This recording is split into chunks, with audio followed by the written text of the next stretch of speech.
इतिहास के पन्नों में कुछ नाम ऐसे होते हैं जो न केवल शासन करते हैं बल्कि लोगों के दिलों पर राज करते हैं। क्या आपने एक ऐसी रानी की कहानी सुनी है जो युद्ध के मैदान में तो कभी तलवार लेकर नहीं उतरी, बल्कि लोगों के दिलों पर उन्होंने एक गहरी छाप छोड़ी। एक ऐसी रानी जो माँ थीं, न्यायाधीश थीं और भारत की महानतम शासिका थीं। ये कहानी है देवी अहिल्याबाई होलकर की अमर गाथा। तो चलिए चलते हैं 18वीं शताब्दी के उस दौर में जहां 31 मई 1725 को महाराष्ट्र के अहमदनगर जिले में चौड़ी गांव में एक मध्यम किसान परिवार के यहाँ मनकोजी सिंधिया के यहाँ अहिल्याबाई का जन्म हुआ। उस समय महिलाओं को पढ़ाई की छूट नहीं थी, उसके बावजूद उनके पिताजी ने उनको पढ़ाया। वह बचपन से ही बुद्धिमान और धर्म निष्ठा में विश्वास रखती थी। वहीं इसी प्रक्रम में इंदौर के राजा मल्हार राव होलकर चौड़ी गांव के पास से गुजर रहे थे, तो उन्होंने एक छोटी सी बच्ची को गरीबों को भोजन खिलाते हुए देखा। वह इस सेवा भाव को देखकर हैरान हुए।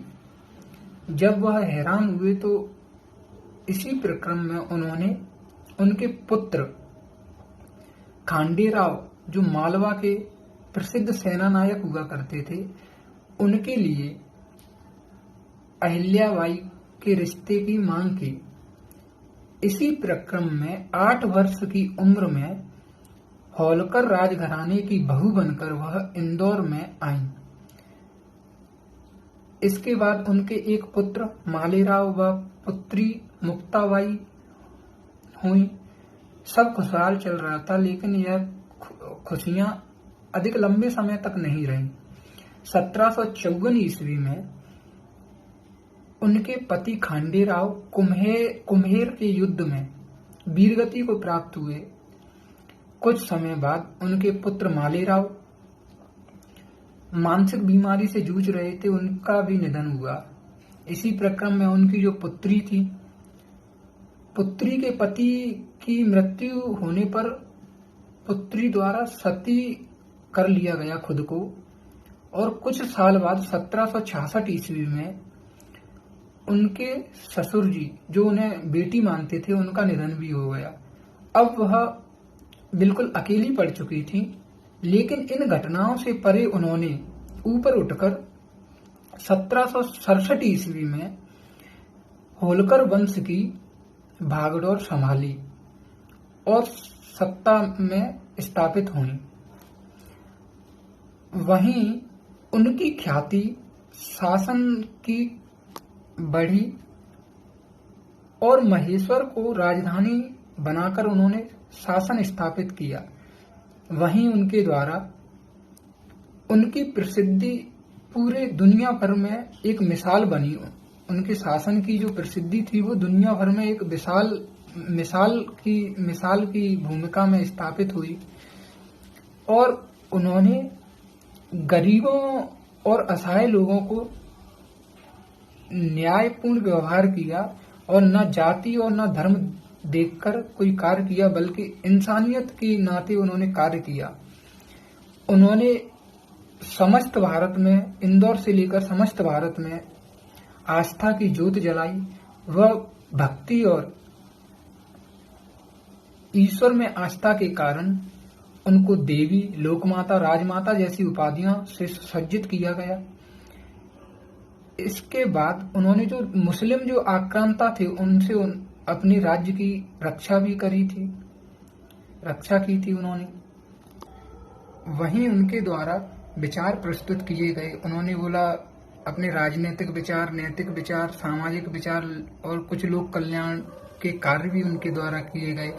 उन्होंने प्रजा को ईश्वर माना और न्याय को सबसे बड़ा धर्म माना उन्होंने। उन्होंने प्रशासन में लोक कल्याण पर आधारित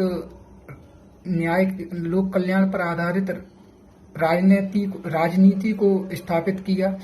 नैतिकता को उन्होंने सर्वोपरि रखा। उन्होंने युद्ध से नहीं बल्कि धर्म और सेवा का जो भाव था उससे राज्य का प्रशासन किया। वहीं वह विदेशी ताकतों से दूर रहीं। अंग्रेजों से उन्होंने संघर्ष नहीं किया और ना ही उनकी अधीनता स्वीकार करी थी। उन्होंने अधीनता भी स्वीकार नहीं की। उन्होंने विनम्रता से अपना शासन चलाया। इसके बाद उन्होंने निष्पक्षता की बात की कि वो और समाज में समरसता की बात करी। विधवाओं के सम्मान की बात की थी उन्होंने। और उन्होंने लोक कल्याणकारी कार्यों में धार्मिक स्थलों का निर्माण और जीर्णोद्धार करवाया। 100 से अधिक मंदिरों का निर्माण करवाया उन्होंने। सोमनाथ मंदिर, द्वारका मंदिर, काशी विश्वनाथ का मंदिर और वैद्यनाथ मंदिर और त्र्यंबकेश्वर, उज्जैन, द्वारका, सोमनाथ, ऐसे बहुत सारे मंदिरों का उन्होंने जीर्णोद्धार और निर्माण करवाया था। उन्होंने बहुत सारे घाटों का निर्माण करवाया। मणिकर्णिका घाट, महेश्वर घाट जैसे अपन देखने को मिलते हैं। उन्होंने बावड़ियों का निर्माण करवाया, कुओं का निर्माण करवाया, सड़कों का, यात्रियों की सुविधा के लिए सड़क मार्गों का निर्माण करवाया, धर्मशालाओं का निर्माण करवाया और पाठशालाओं का भी निर्माण करवाया। उनके द्वारा लोगों की सेवा को धर्म माना उन्होंने।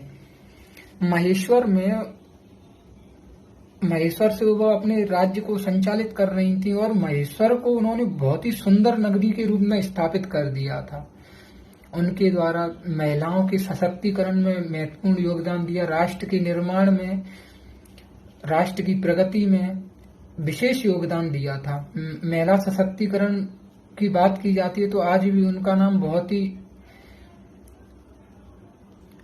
उन्होंने देश की प्रगति में, राष्ट्र के निर्माण में विशेष योगदान दिए थे। साथ ही उन्होंने महिलाओं के लिए शिक्षा का जो अधिकार है उसकी बात करी थी। पाठशालाओं की स्थापना की थी उनके द्वारा और महिला सशक्तिकरण की सजीव उदाहरण के रूप में उनको जाना जाता है। वहीं उनके द्वारा 13 अगस्त 1795 में महेश्वर में अपनी प्राण त्याग दिए थे उनके द्वारा।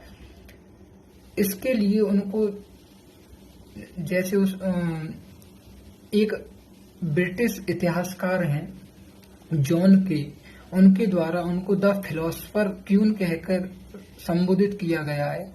वहीं इंदौर का जो एयरपोर्ट है